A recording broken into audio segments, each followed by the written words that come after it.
मतलब का रिश्ता, दिल छूने वाली कहानी, हार्ट टचिंग स्टोरी। एक गांव में एक बड़ा साहूकार रहता था। साहूकार बहुत पैसे वाला था। आसपास के कई गांव में उसका बड़ा नाम था। लेकिन इस साहूकार को अपने पैसों का, अपने रुतबे का और अपने नाम का बड़ा ही घमंड था।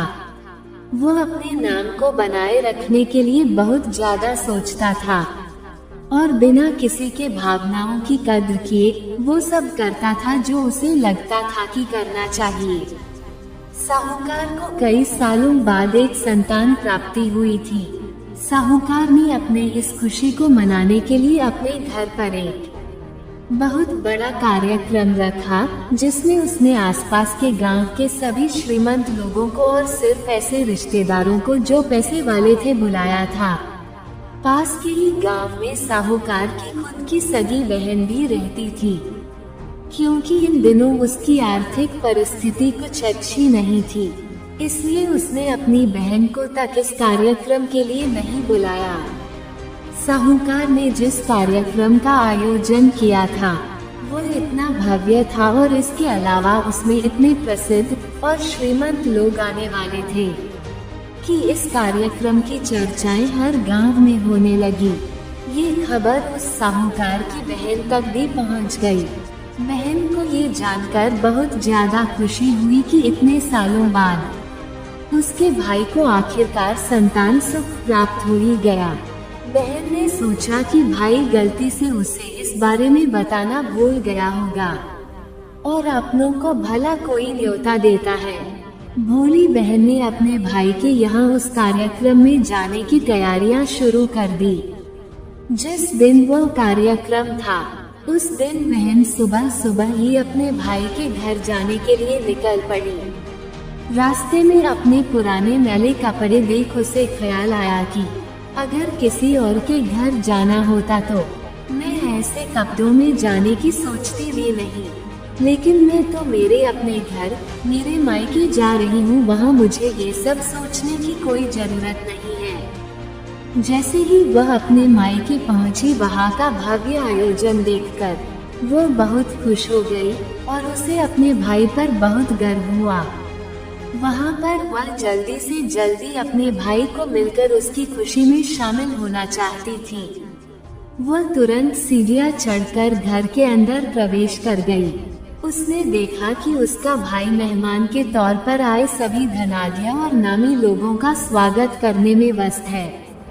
बहन जैसे ही अपने भाई की तरफ उससे मिलने के लिए बढ़ी, उसके भाई की नजरें उस पर पड़ गई और अपनी बहन को ऐसे मैले पुराने कपड़ों में देखकर भाई ने उससे मिलना तो दूर बल्कि तुरंत बहाना बनाकर वहां से निकल गया।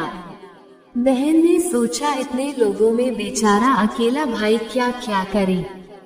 जरूर उसे कुछ काम याद आया होगा, इसलिए वहां से चला गया होगा। बहन बाद में अपनी भाभी से मिलने गई। भाभी ने उसका स्वागत किया और उसे खाना खाने के लिए आग्रह किया। बहन ने सोचा ठीक है, पहले खाना खा लेती हूँ, फिर बाद में आराम से भाई से मिल लूंगी। बहन खाना खाने के लिए पंगत में बैठी। साहूकार भाई ने देखा कि अपने सभी धनवान मेहमानों के बीच उसकी गरीब बहन बैठी हुई। सभी कीमती पोशाक पहने लोगों के बीच उसकी बहन जो पुराने मेले कपड़े पहन कर बैठी थी, ये साहूकार से देखा नहीं गया। उसने अपनी बहन को अपने पास बुलवाया, भला बुरा सुनाया और वहां से जाने के लिए बोला।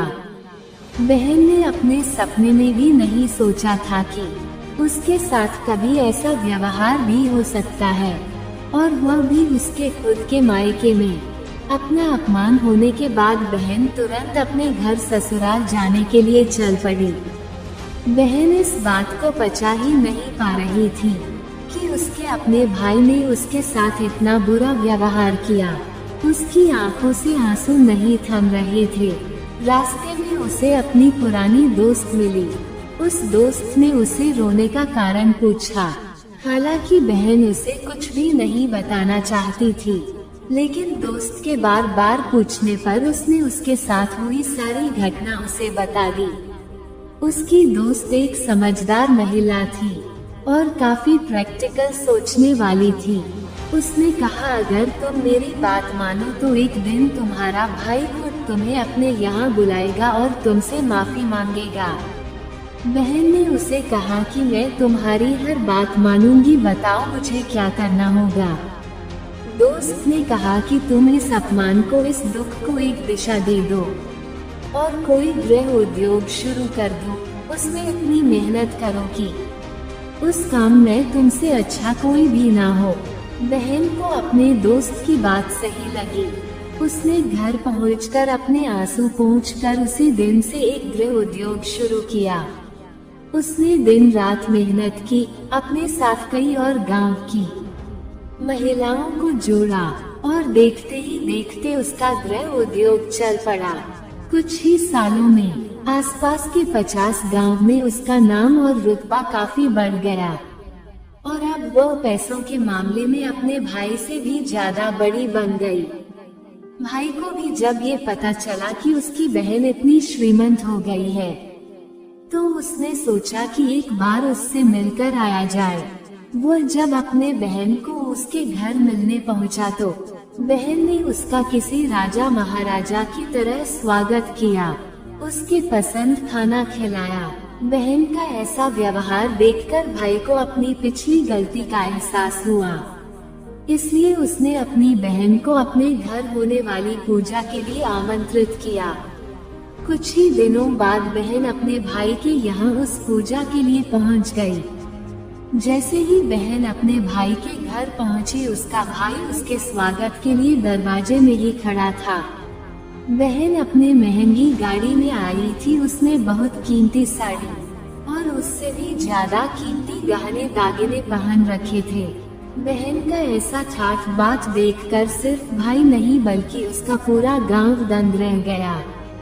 भाई दौड़कर आया और बहन की गाड़ी का दरवाजा खोलकर उसे बाहर आने के लिए कहा और बड़े प्यार से उसे पूजा का प्रसाद ग्रहण करने के लिए बुलाया।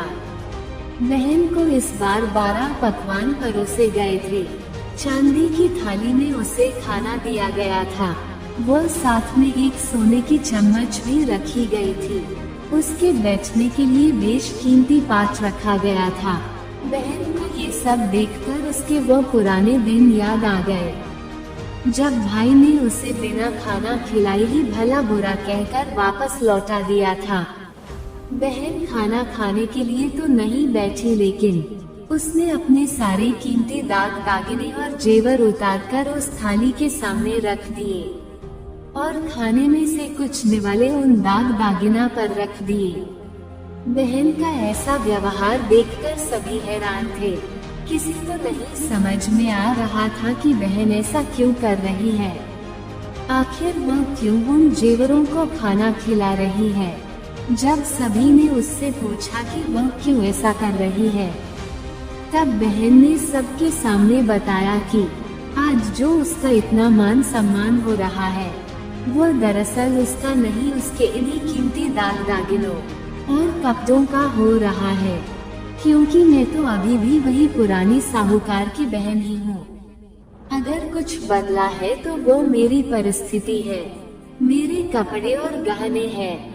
भाई ने अपनी गलती का एहसास होने पर इस बार अपनी बहन के पैर पकड़कर माफी मांगी। बहन जो पहले भी अपने भाई से निस्वार्थ प्रेम करती थी, उसने अपने भाई को माफ कर दिया और उसे गले से लगा लिया। दोस्तों, पैसे सिर्फ हमारे जीवन को सरल बनाने के लिए है, जबकि रिश्ते जीवन में मिले किसी वरदान की तरह है। अगर उन्हें सच्चे मन से और निस्वार्थ भाव से निभाए जाए, पैसे खर्च हो जाए तो आप बाद में भी कमा सकते हैं, मगर रिश्ते खर्च हो जाए, टूट जाए तो दुनिया का सारा धन भी आपको उन्हें वापस नहीं दिला सकता। दोस्तों, उम्मीद करता हूँ मतलब का रिश्ता, दिल छूने वाली कहानी, हार्ट टचिंग स्टोरी आपके भी दिल को छूने में कामयाब रही होगी। पूरी कहानी पढ़ने और सुनने के लिए आपका धन्यवाद। हम दैनिक कहानियाँ इस चैनल पर पब्लिश करते हैं और उसे फेसबुक पर शेयर करते हैं।